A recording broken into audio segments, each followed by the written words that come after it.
also seconded to Chulalongkorn University at the College of Public. 6 people talking. One person is one talk is cancelled. The person is not here. Richard Cash is going to be the first one, and he will have 30 minutes. The rest of us will have 15 minutes. And since I've already will probably have used 5 minutes by the time this finished, I'll have only 10 minutes. And I'd like the speakers to take their time, do whatever they want with their times. If Richard talks for 30 minutes, there won't be questions. If Richard talks for 25 minutes, then there's 5 minutes for the question and answer. So might as well spend the 30 minutes, right? Okay, so this session in the morning is ethics in public health. And without much further ado, let me introduce you the speaker. I'm very pleased to have him here. He actually, first and foremost, my advisor, my academic advisor, one of them anyway. But I'm very pleased to also introduce you that he's the recipient of our prestigious Prince Mahidol Award that is, we like to think that is equivalent to Nobel Prize for Public Health, because Nobel Prize doesn't care about public health, right? Dr. Richard Cash is senior lecturer at the Harvard School of Public Health, and he's also director of an ethics training program in ethics. So he's going to talk about ethical issues in international health and research. Individuals who were exposed, migrant workers fled Beijing, and there began airport testing for those with fever and cough, and individual rights were significantly limited during this entire process. The strategies or probable cases, quarantine post-contact, and I'm going to speak about this issue in a moment, and screening of travelers from epidemic areas. No travel was allowed within 10 days of contact. You just couldn't do it. And of course, increasing other hard, but a very public health-oriented approach. Now, what are these terms that I'm speaking of? I know not everybody here is a physician, so I want to review these. Isolation is the separation of the ill from the healthy, and it significantly restricts movement to stop the spread of illness. So we say, you have this condition, you cannot have contact with anyone else other than those who we designate. And so you may be isolated in a hospital, in your home, in a prison, wherever. It's the focused delivery of specialized health care in homes, hospitals, or healthcare facilities. And it's a standard procedure in hospitals for patients, for example, with tuberculosis, if they are in an infectious stage, and other infectious diseases. If you go back to the old hospital design, prior to the modern hospital, there were separate wings for infectious diseases. So it was a separate building that was separated from others and called the infectious disease wing. In most cases, it's voluntary, but government has the authority to compel isolation in most countries. Now, how does this differ from quarantine? Quarantine applies to the exposed who may be infected but not yet ill. In other words, I come in contact with a person who has the disease, I feel well, but they quarantine me because it's intended to stop the spread of the illness. Cities, provinces, states, and nations can declare, and often do, to enforce quarantine. Authority may vary from country to country and region to region. For example, in the United States, the Center for Disease Control, or CDC, is also empowered to detain, medically examine, or release individuals suspected of being infected.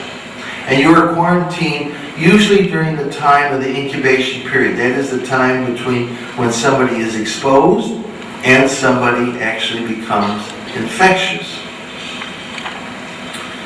Here's another example, something that is of historical interest only at this point: smallpox. Smallpox, which was eradicated, that means it was eliminated from the world, except in 2 places. There are 2 places that still have the virus: the United States and Russia. Neither one, of course, trusting the other. This is the official holders of the virus. There may be others out there who have it for malevolent reasons. Now, when smallpox eradication occurred in Bangladesh and India, there was no question about it there was coercion. For example, in the 1971-72 outbreak, smallpox spread from the Bengali refugee camps in India to Bangladesh countryside. The strategy was that one case in a village meant that all in that village had to be immunized, and refusal was not an option. Immunization was forced on people. People were isolated and quarantined, and if somebody actually did not want to be immunized, they were quarantined during the whole period, although hardly anybody escaped. Bangladesh and India became questioned the abrogation of certain rights of individuals. HIV/AIDS in Cuba. In the early 1980s, the island nation screened their entire population with a particular attention paid to sub-Saharan Africa. That is a misspelling there. It should be with particular attention to sub-Saharan Africa. Communities, almost like leper colonies. They were allowed family contact, but they had no conjugal rights. They could not, if they were married, they could not be with their spouse, could not have sex with their spouse, but they were given treatment. In the 1990s, about 7 or 8 years after these communities were set up, they were opened up, and people could come and go, and they were not restricted. Cuba has the lowest prevalence of HIV/AIDS in the Americas. Did that justify this policy? And remember, this was done in the very early days of AIDS.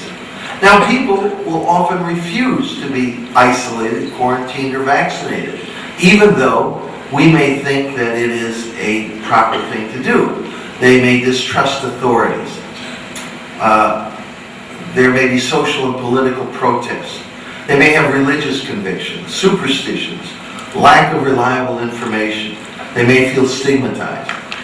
In the first one, for example, in the north of Nigeria, which has since spread to Pakistan and parts of India, there were certain religious authorities who felt that the polio vaccine contained elements that might prevent pregnancy, that might affect fertility, and therefore people were told, don't take the vaccine. And it has led to, unfortunately, the spread of poliovirus throughout areas in bordering on Nigeria.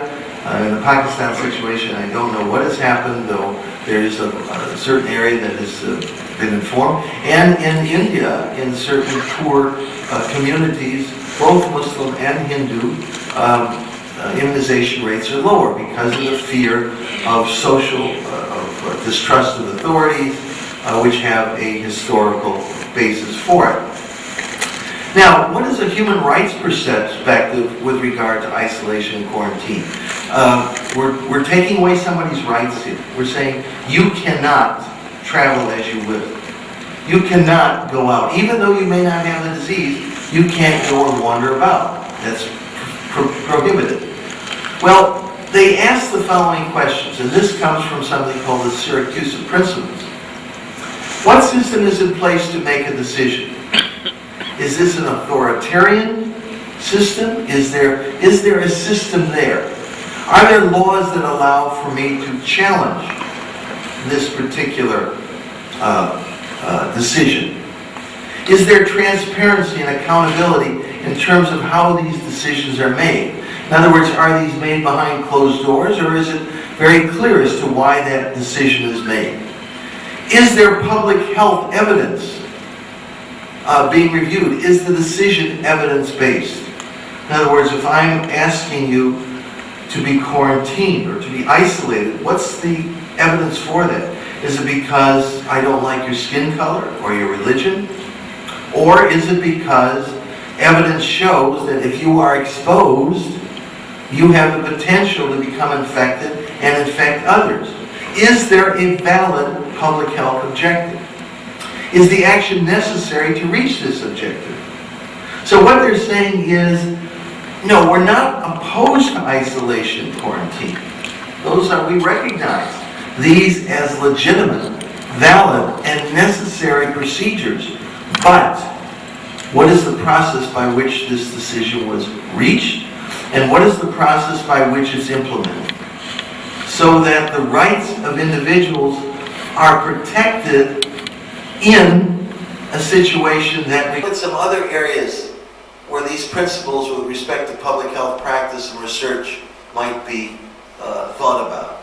And I've picked two of these: surveillance from certain sentinel sites, certain places where we always do it, or possibly from the general population. Now, does surveillance differ from research? And why do we want to make this differentiation? Well, because if something is research, then it must be reviewed in the mechanism that we have established, ethical review committees and so on. If it is a public health sector function, it may not require that review. So you can imagine that people who do surveillance do not want to have this categorized as research. They see the IRB and all of the ethical situations as something they just don't want to get involved in. Well, surveillance is a public sector function. It directly links public health policy to strategies. It's meant to impact the population from which the data is being collected, not individuals, and is not intended to be generalizable. So the differentiation that we have established, although I believe it's a very fuzzy one, is that if the data is going to be used specifically for that particular leads to public health action. It's a very action-oriented activity. But you regard ethical oversight strictly as an impediment. In the context of public health surveillance, it can serve as a means of avoiding inadvertent. The public understands that surveillance will occur and what purposes it serves. It can protect politically sensitive surveillance efforts. So here you have a somewhat different view that says, well, wait a minute, surveillance, yes, is a public health activity, but we need to have an ethical set of guidelines. Procedures may have risks, taking blood, spinal fluid, that may not generally be practiced, but are needed to maintain surveillance activities. There's also a crossover, or primary versus secondary intent. The primary intent may be data for public health, but there may be a secondary intent that this data will be used to answer research questions. Does that make it a research activity? Adding research to routine surveillance might also, it may be a nested study within surveillance. Does that mean it needs to be reviewed? We may field test new methods of surveillance. Does that make it research? What about the issue of confidentiality versus the need for personal identifiers? Well, here we're talking about the confidentiality of individuals. But what about the confidentiality of communities? I'm going to speak about that in a moment when we talk about some of the questions in research. The epidemiologic investigation of surveillance, do we need informed consent? If we require informed consent, will that not make routine surveillance almost an impossibility? Can we afford to do that? Are we putting the public's health in jeopardy? What about ethical issues around contact tracing? A standard type of surveillance activity, particularly for sexually transmitted diseases. And then, what about the ownership of data and specimens? Who owns these? Who doesn't? Could we not overburden a surveillance system, particularly at peripheral levels, by obtaining data more efficiently than we would if we were doing research? Collecting data on a condition for which there is no public health intervention or no intention to intervene, is that research? Collecting data on a condition of questionable importance, is that research? Collecting data that is never used, is that research, and is that ethical? So what criteria should be used to decide whether surveillance needs ethical review, and who should do that review? Can the ethical principles used for research, which have been discussed, respect for persons, beneficence, justice, can they be applied to surveillance? And how does one apply these ethical principles, since one size does not fit all? Should the benefit-risk analysis be at the center of this discussion? So I've now touched on two areas, the area of disease control and the area of just general surveillance. Let me take on the last issue, the principles of ethical research. And here are a set of principles that many of you have seen that were set out by Ezekiel Emanuel and his colleagues and are found in many other documents: scientific validity, fair selection, favorable risk-benefit ratios, independent review, informed consent, social values, respect for participants and communities, and collaborative partnerships. Let me talk about one particular infectious disease, HIV/AIDS. Here are 5 areas in which we could have a discussion. I'm going to just look at 3 of these: obligations to the community, standards of care, and confidentiality. What about obligations to the community? What about the obligation of confidentiality? You know, I remember being in Mumbai a number of years ago and seeing an article in the newspaper, a complaint by an old man who said some young researcher came to the community that went back hundreds of years. And so the investigator, quite understandably, wanted to do a de-linked survey for HIV/AIDS, which he then did and found, in fact, there was more in the community. And like any good investigator, went to a medical meeting and presented his results and so on. So what was the old man's complaint? Well, he said, who's going to marry our daughters now, since Cambridge, Massachusetts, where I'm from, or some other community, has a very high rate of HIV/AIDS. We don't, but what if we did? So who's going to marry somebody from Cambridge, Massachusetts? We know about you people. So that was his complaint. Did they deserve confidentiality? What about long-term care? Using the tested products, or what is available and sustainable? Yeah. And what if there isn't in place the surveillance to determine if there are side effects? The maintenance of treatment and diagnostic facilities, who's going to take care of that? And what about the issue of training and technology transfer? Here's another hot topic, standards of care. Should it be the best care in the world, that is the ideal, that is provided best proven therapy in the world? Or should it be the minimum, the highest level of health care attainable and sustainable in the host country? Should the criteria be that of attainable and sustainable, which is exactly the criteria of the ICMR in India? Should the package of care be decided following dialogue between the host and the sponsor, or should it be determined by either one of them? Factors that should be considered in determining the level of care. What is the level of care in the sponsoring country? Well, if it's a U.S. company or group doing research in Thailand, should it be what we do in the U.S.? Or should it be what is done in Thailand? And what about the availability of health workers and the ability to provide that care? It may be the best, but you don't have people to give it. So what should it be? How long should that care go on for?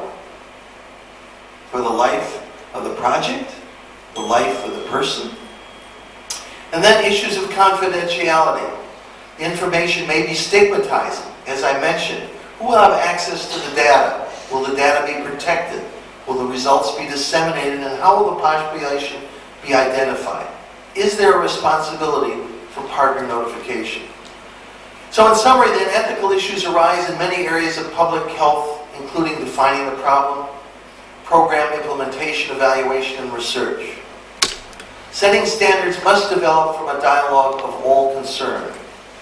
Context, I believe, is critical in arriving at solutions to ethical dilemmas, and ethical guidelines need to be continuously reviewed as the situation is constantly changing. Thank you very much.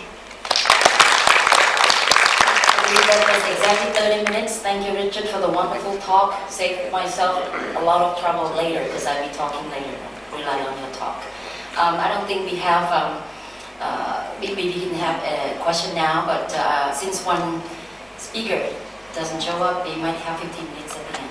So I'd like to invite Richard to sit comfortably here, or maybe you want to sit there the way you like it, and invite the next speaker, Professor Nessie Daniel, Professor and Head of the Department of Philosophy. He is going to give a talk on contemporary issues of debate in social philosophy.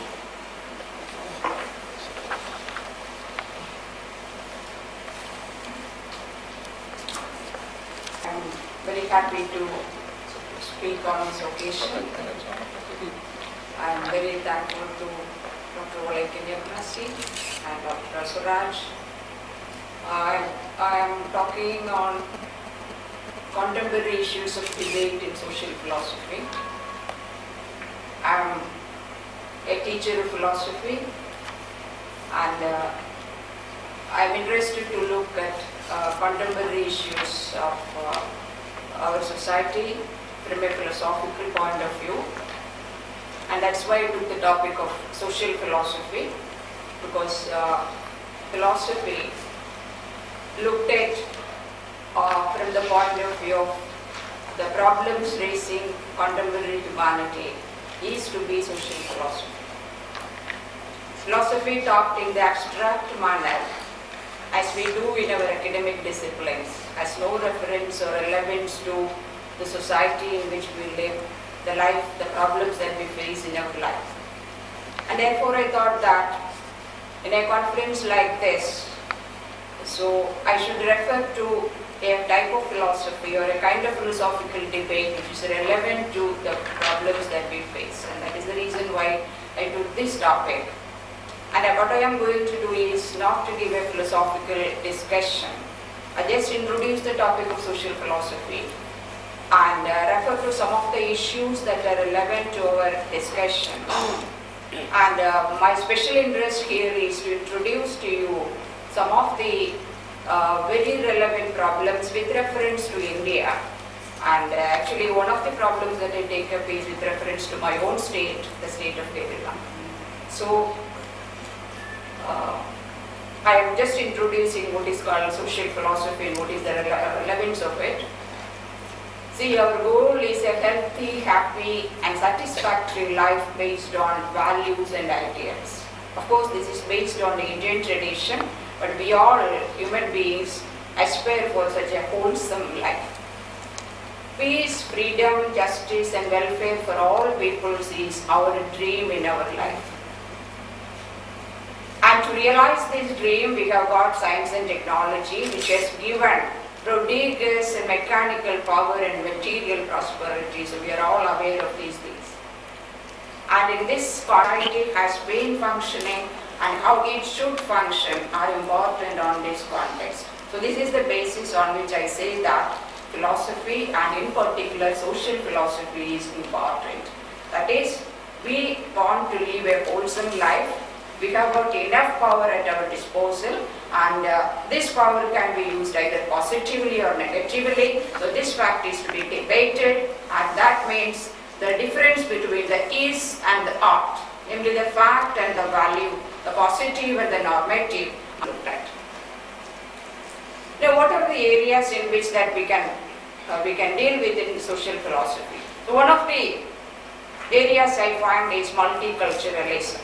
So before, I'm not going to enter the very much details of it. So this is the meaning in which, or this is the sense in which multiculturalism is looked at. See, in our context, products are conceived in one country, designed in another, manufactured in a third, using components from a half a dozen others, and sold worldwide. So I think this gives a complete picture of the world in which we live. And now in such a world, relationships between organizations and individuals in different countries are not only those of supplier, customer and competitor, but of ownership, partnership and alliance, of advisor and facilitator. See, the type of relationships are changing. It's not a relationship of supplier, customer and competitor. So that type of relationships are there. In addition to that, we have got the relationship between ownership and partnership, of alliance, advisor and facilitator. So in such a context, what are the implications of such relationships? People from different cultural and religious backgrounds, people who do not understand one another's patterns of thought, are required to work together in constructive and harmonious partnerships. So this is the world in which we live, where mutual trust is very much needed, and respect for the marginalized and minority groups and the problems in language as emerging. So this is the question of multiculturalism, and the social philosopher has to debate upon the issues coming out of this. Now, the second problem that I want to take up is the problem of science and technology. So enough discussions are here about achievements and problems in the field of science and technology. I just to draw your attention to this quotation. The world has achieved brilliance without wisdom, power without conscience. Ours is a world of nuclear giants and ethical infants. We know more about war than about peace, more about killing than we know about living. So this is the picture of the world in which the world is dominated by the achievements of science and technology. So this is a very typical issue where social philosopher can interfere and debate about. The third issue I am taking up is environment. So here we have a lot number of debates: anthropocentrism, non-anthropocentrism, biocentrism, ecocentrism. Also, all these are to be elaborated in my paper. Another problem is equality and justice. Now, a lot number of discussions are there about the question of equality and justice. But all these discussions become valid if they are based on the normative foundations than on the positive foundations, because a value-based approach is very much essential in such discussions. So if these discussions become more controversial when the resources are scarce and recipients are many, qualitative development. And again, nowadays we talk in terms of human development, sustainable development, alternative development. So all these kinds of problems are there in the question of equality and justice, and a meaningful discussion of these questions, these discussions will be from the social philosophical point of view. That's my point. Again, another very important point to take into consideration, the changing role of religion. So we find that religion is becoming more and more relevant in our discussions.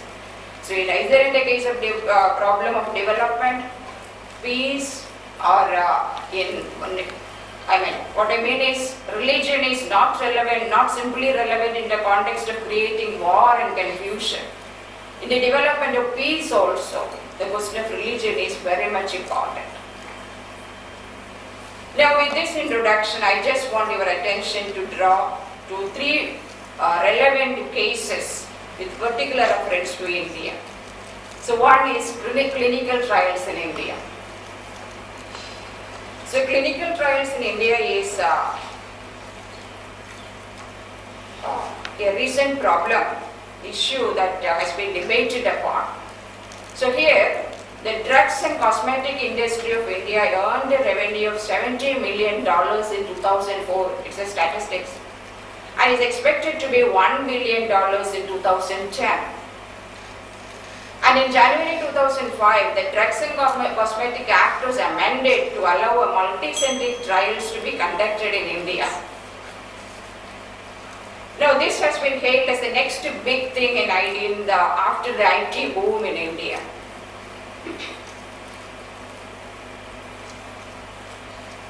But here are many problems. The ineffective institutional ethics committees, informed consent, patient protection, money factor, and the post-trial commitments. So these are all issues to be that came very much discussed in the question of drug trials in India. Now I take up the problem of environment. So here the problem of environment is taken from a different perspective. You know, the Indian concept of family is very, very highly taken. So this concept of highly respected concept of family relationship in India has now become a threat to the environment protection. So that is, this is based on a newspaper report. Indian concept of family, it's not necessarily nuclear. It provides vital support in practical, material and psychological and forms our most important social duty and obligation. And so this is an explanation about our family system. So we are, at the same time, we take care of those who are dear and near and remain indifferent to the rest. So this is the point that I want to bring to your attention. We are very proud of our sumptuous luxury apartments, but we are not at all caring about our immediate habitat. And the Indian mind, Indian people are very having acute sense of personal hygiene with having 2 baths a day. And this is a land of tree huggers and Chipko Andolan.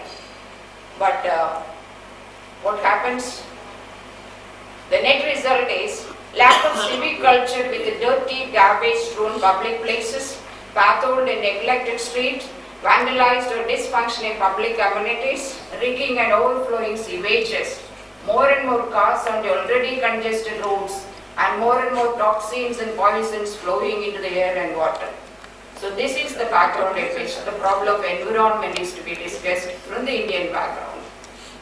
The first test case in the country of the conflict between the needs of development and environment. That is the issue that I am taking up. Kerala is the first state to elect a communist party to power by ballot in the world as far back as 1957. So this is the case of Silent Valley. Now the state of Kerala is a classical paradox. Somebody may be knowing it. Near total literacy, few infant mortality, abundant skilled people, but abysmal economic development, particularly industrial growth, widespread unemployment, and it is in this context that Silent Valley hydroelectric project proposed in the 1970s to dam the Bundipura river and generate 120 megawatts of power using the water otherwise flowing wastefully to the Arabian Sea. So that was the conclusion of the government. And so the lack of a unique strip of forest, uninhabited even by tribals in the Western Ghat region, possessed by many types of flora and fauna, including very rare primate, the lion-tailed macaque. Internationally recognized as one of the hot spots of biodiversity in the whole globe, marked with the presence of the priceless plants such as the wild variety of rice that contains genes that can resist pests which can attack high-yielding varieties of rice. So it is a natural storehouse with incalculable economic benefit. The Silent Valley hydroelectric project raised fierce controversy in those days as far back as 1970. Now they started engaging in debates in environment and development. Now they assessed the economic and ecological values of this Silent Valley region. So their activities raised a global, national and international protests. Governments were increased. Interestingly, the Kerala State Electricity Board asked, "Are monkeys more important than man?" Finally, the Supreme Court ordered industrialists. So the central government decided to call off the project, and the issue was resolved in favor of the environmentalists to preserve this rainforest in the Western Ghats. So Silent Valley was declared as a national park. And with the abundant power in our disposal, we have to have some debates on how to use this power, whether it is for the happiness of humanity or for the destruction of humanity. This is my proposal. The contemporary issues of today. Dr. Balambar Ramaswamy from the University of Madras and the Indian Council of Historical Research, Chennai, Tamil Nadu, India.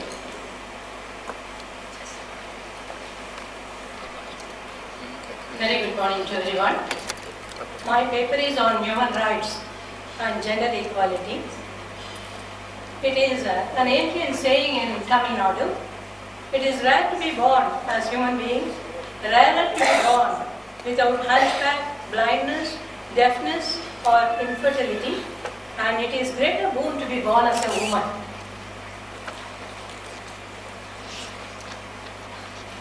I've taken the important sources: the Universal Declaration of Human Rights, the Indian Constitution, and many case studies I have made with relevance to women, and of course I have interviewed men also, and transgenders. In that way we find that the Universal Declaration of Human Rights promises so many rights to human beings all over the world. So in that way, the basic rights are promised by not only the Universal Declaration of Human Rights by the UNO and the Indian Constitution also. So I skip all these things because you are all very well known about these various basic rights, fundamental rights given to everyone in the whole world. So I will come to the main point as such.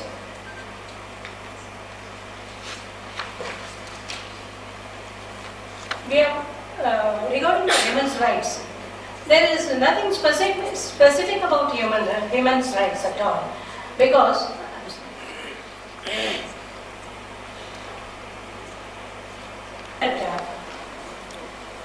when rights are there for all citizens, is there any need to say about women's rights? We always forget about the third gender in the society, that is the transgender or the transsexuals. It's the case when we find that women's rights are on crossroads, because we find that women are given all rights and all facilities and all privileges. But an in-depth study says that it is not so, because we find that the social evils prevalent in the Indian society, especially the Tamil society, says about the problem there regarding women.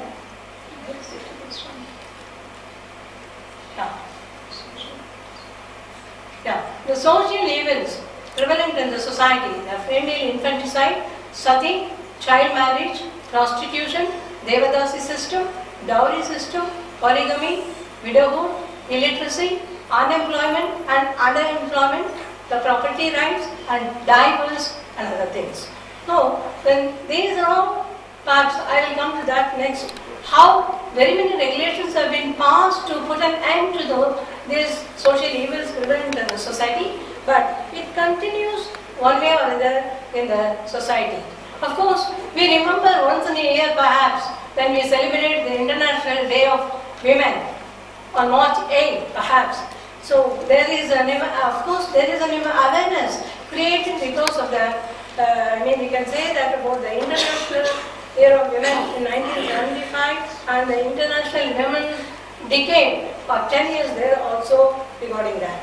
But Indian Constitution also specifies and gives rights also, and there should not be any discrimination on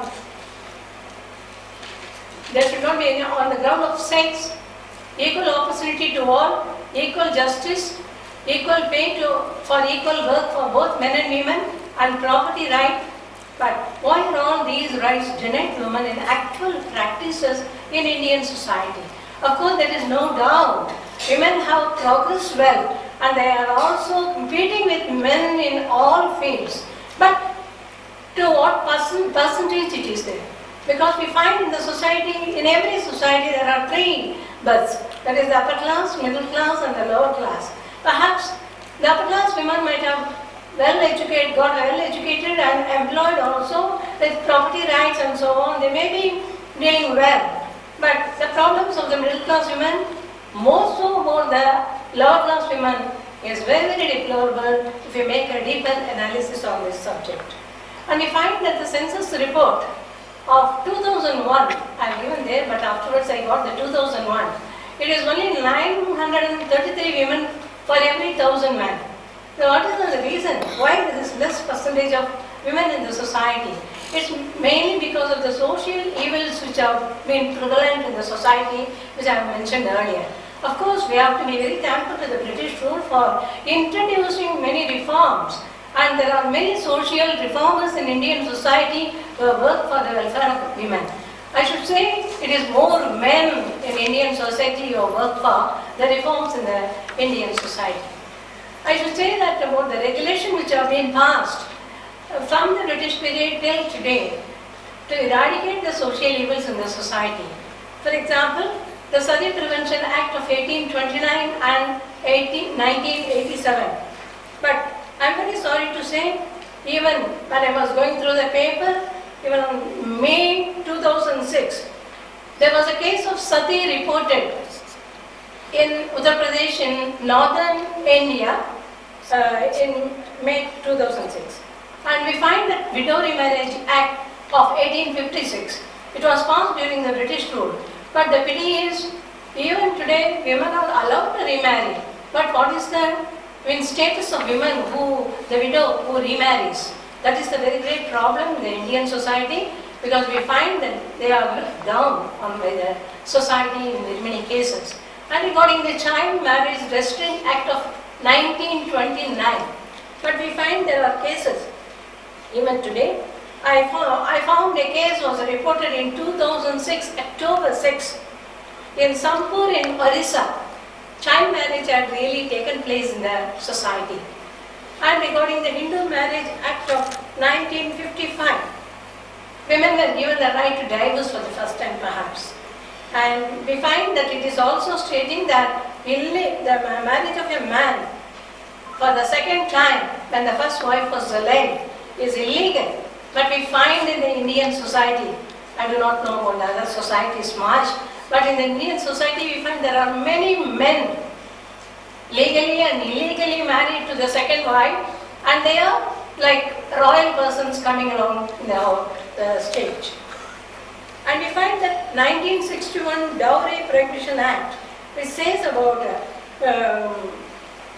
the dowry giver and receiver ought to be punished.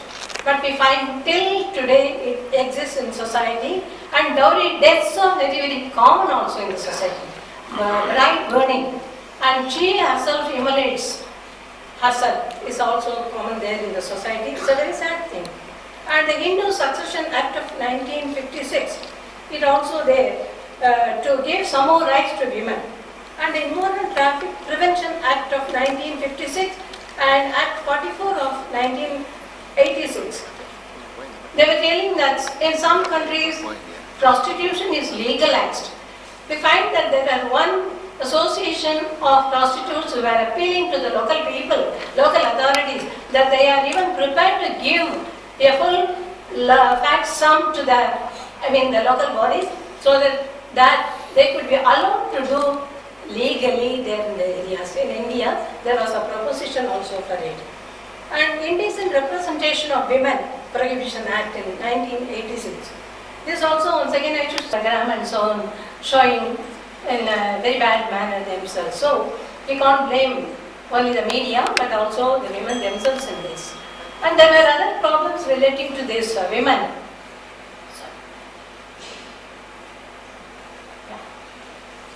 It's a very, very, very crucial problem in Indian society.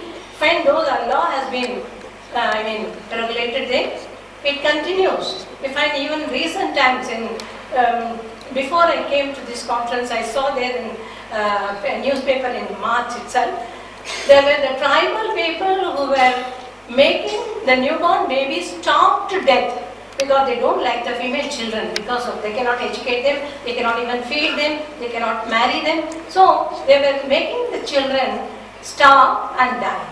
And there are other ways followed in the Tamil society. The poisonous juice of a plant is given to the newborn baby, or a piece of grain is just put into them so that they will be suffocating to death. So these sort of things continue in the society. And we find cases of rape and gang rape also. Here the people are satisfied if the raped girl is married to the rapist. So this is also which cannot be, digested by people like us. It's a bitter punishment for a girl to get married to the person who had raped her. And we find there is the National Commission for Women. The president of it, Mrs. Mohini Giri, was trying to get some rape compensation fund for the girls who were raped. And we find a very sad thing in the Indian society, perhaps in other societies also, about the raping of the children themselves. Domestic violence. We find the celebration of International Day for Violence Against Women. In the society, November 26 is being celebrated on that day, but we find the statistical report received says that Tamil Nadu tops in southern states in violence against women. It's a very sad thing. At the same time, we find that the husbands beating or treating with violence, being possessed by these poor women, and the downtrodden women are also suffering a lot in that way. And the plight of the single women is also very, very sad in the Indian society. We find that widows, divorcees, unmarried and single mothers are also there in Indian society, and they suffer a lot in spite of their education, employment, property rights and so on. It is very pathetic too. And eve teasing. This is also there in the society, and there were cases reported because of the eve teasing. Some girls have died. Religious women, factory women, Dalit women and so on. We find wherever there is a problem, a communal right or any religious problem or anything at all, we find the sufferers of women, and especially the Dalit women. There are many cases reported on that also. Women always have dual responsibility, especially in the Indian society. However educated and employed and property they are, they have the responsibility towards home, women to come up in that. And the next important aspect I would like to highlight is the condition of a lot because of the treatment they are meeting out from the hands of the other so-called genders in the society, men and women. And they say, is it their problem? They feel that they are psychologically, economically, socially. She was telling, when people are so kind to the pets and other things, why not they do something for us? When even the Dalit women and the affected women are given much importance and all, why not the transgenders to be taken into care? The police atrocities on these transgenders are very much. If there is no case proved, then the transgenders are booked for such cases and so on. And the sexual violence on the part of these transsexuals with the police and other people are very much reported in the society. And we find that the Tamil Nadu AIDS initiative is taking very much care for them to improve the condition of this. They are encouraging them to come to this, and they want to give education and so on to them. So they conduct rallies, and the transgenders are done and so forth and all in the Indian society. And there is another very sad case of one Shanti, Shanti who has been, a silver medalist was deprived of it because of the gender test taken. So in that way we find there is a lot of problems of the transgenders. They are not given the ration card, they are not given the driving license and so on and so forth. So they are asking, why not we as citizens problems with empathy and sympathy too. Thank you. That was a very interesting and very important issue. Ramaswamy brought up a whole host of poignant issues, human rights for women, transgender children, the missing women, sati, all sorts of things. Supposedly, according to the schedule, the next presenter should be me, but I think I should let Dr. Meena Bhardwaj to go first. Her topic, I'm sorry I couldn't find your name anywhere, so I'm going to have to, all right, okay. I'm going to have to ask you to introduce yourself. Her topic is From Farm to Pharma, Public Health and Challenges of Nutrigenomics. Thank you organizers for the opportunity given to me. Today I'm going to talk on some of the noted promises of genomics that have been said for the past 3 days, and what I'm going to talk relates to more towards the public health challenges of in the nutrition area. The concept that the foods not only provide sustenance, but they also have medicinal properties is not a new concept, and we have seen in different cultures there is a long tradition of the origin of medicine and foods together. So this is so we know that historically Ayurveda and other medicines like Chinese medicines have been correlated with the kinds of food you eat. So many of the promises in the area of genomics tend to be generally promoted in the terms of benefits to the individuals. But lately, since Human Genome Project was developed, the promises tend to be more on having your personal pill, or at least in the UK healthcare system and also in part of Europe, how genetics is going to become important in clinical practice. And as it says, we will learn more about genetic features of common diseases such as heart disease and diabetes, and the way external factors such as diet and smoking interact with our genes to increase the likelihood of developing a given disease. So the context in which I'm going to talk is more, as I said, in the area of nutrition, and thanks to the drama partner, to the second drama in the cultural program, they were saying about the importance of obesity and the epidemic of obesity and diabetes in Thai, and I think it's a common problem across the world. So I don't remember the figures. I hope you all know the figures by now what they were telling, and I hope I can trust the figures what were given to me at the drama. But nevertheless, the history of developing novel foods for health is not new, and especially the way our understandings and reliance and expectations for genetics is developing. We have seen the importance of developing genetically modified food for like golden rice, or developing nutraceuticals or functional foods that have already been, you can find at least in Europe and other parts of the developed world in health food shops. And what ethical paradigms that develop is the kind of choice we can make and be responsible for our own individual health. So nutrition genomics is a dual process, and it's an analog of pharmacogenomics, so it's along the same lines, but more in the area of food. So depending upon your own genotype you would have, and your own genetic variations, we have different responses to diet. So it's each right for your own genotype. So that's the kind of concept that is developing in the nutrition health. And then based on over-the-counter testing and genetic testing, we can personalize our diets. But the danger is, what are the potential benefits and harms of providing such clinical-based testing for our health and the kind of food we eat every day.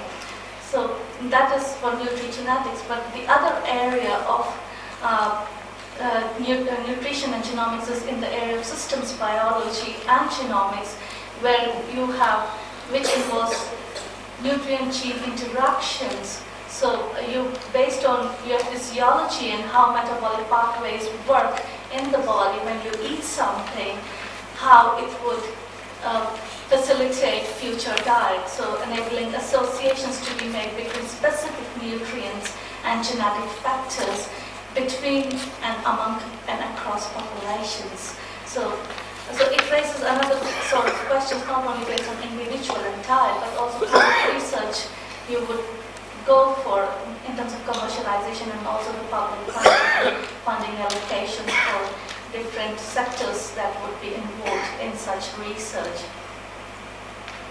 So the kind of information, how this information based on your food and diet would be collected. We have been collecting national dietary surveys, is very common across different populations and different countries.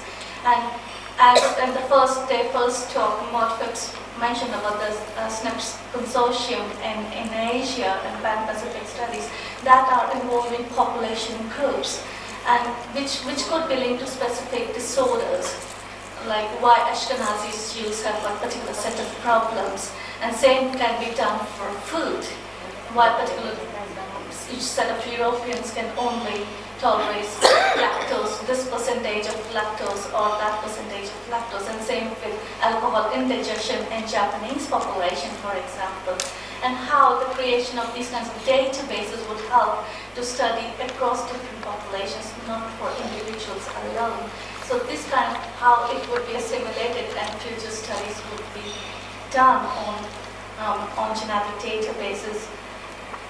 So the information that would be gathered with these kinds of studies would help us to apply these things in a clinical setting, and that would involve understanding how nutrition affects diet-related diseases. For example, phenylketonuria has been known to be related. If you eat certain kind of food, then you can avoid, like eating more spinach would help you to avoid PKU. So that kind of notion is already there.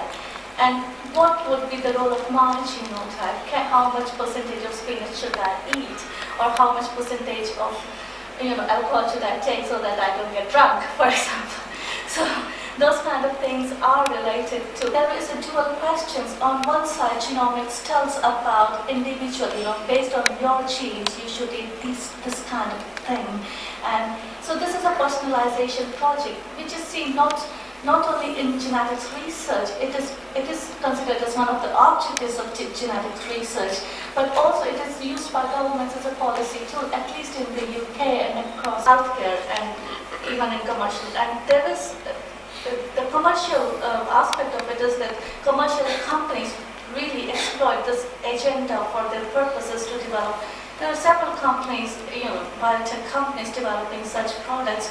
Even if we go as far as in 1960s when Coca-Cola was developed, it was a supplement to provide a healthy diet, a healthy supplement for water. So that kind of, or if you think omega-3 fatty acids, they are provided by companies. So there is a commercial exploitation of personalization projects. So you can see different sorts of personalization in genomics, in policy making by commercial companies. And also, there are moral considerations for using personalization, for reducing the genomic divide based on one population's genotype. You would have a particular set of drugs that can be developed and should be used so that you reduce the genomic divide. So it's a kind of a slippery slope argument which goes up and down, individual versus collective. So where do we stand? And benefits and harms of that balancing act is very, very important. And as I said, this is based on public good model. As Richard was saying about public good and common good, the susceptibility testing across population, not genetic testing, but susceptibility testing for screening across population has been already started at least in the area of pharmacogenomics, and hopefully, as I said, it is an analog of pharmacogenomics. So probably nutrigenomics is another area where it would start to have susceptibility testing across different, based on race, ethnicity, and gender. The question is, how would you frame risk? There is a danger of framing risk if you think about general healthcare practice across populations, especially for common disorders like asthma and diabetes. In some populations, they may be highly prevalent, and some cases it may not. So the danger is, if you do not have a regular or stringent quality control mechanisms, the danger is if you go to a doctor, as it has happened in general practice, that you go to a doctor and say, well, I have got a flu. It means it's not a serious disease. So it may avoid framing risk for, at least for low risk diseases. It may avoid it, it is genetically related, but it is not that serious for you. So there are barriers to be made for for common disorders like asthma and diabetes, which penetrance level differs based on individual as well as population. So there becomes very crucial. So how nutrigenomics will have significant public health benefits? That's one of the questions, and this is my latest project that I'm going to work on, so recently started last month. And what are the differences between or contrast and parallels that can be drawn between nutrigenomics and pharmacogenomics? Who is the public and what counts as health? What are the determinants of health and what are the determinants of disease? The size zero problem in Europe, everybody should be thin and look like a model, but they're also anorexic. So, so what is a determinant of health and diseases is a tricky situation when it comes to food. And what are individual versus collective benefits, as several people had talked about it. And how do the image of food is very important. Is it just, if we reduce food to a medicine, how will it influence our choices we make? And based on what target groups? Is it based on ethnicity? Is it based gender related with children? So age related? So what are the basis of grouping for diet and nutrition? Those are kind of questions that I intend to look into. And of course the value impact of genomics as such. And personalization of what? Is it dose-related diet? Is it genotype-related diet? Is it what kind of personalization you would make? And if I'm a vegetarian, I can't eat fish. So what kind of food would you personalize for me? So those kind of contextual questions that are would come up as nutrigenomics start to become popular in research. So is it just a question of mere promises or aspirations? And what is the accuracy and validity of the claims that the kind of scientific research that is done even for pharmacogenomics? There are a lot of controversies about pharmacogenomics, about the accuracy of the claims that are made. And the distinction needs to be kept in mind when we make screening versus testing, individual testing, and the differences between screening entire populations for certain kind of genetically related or disease diet-based genotype. And the question of genetic determinism was already highlighted in previous talks, and the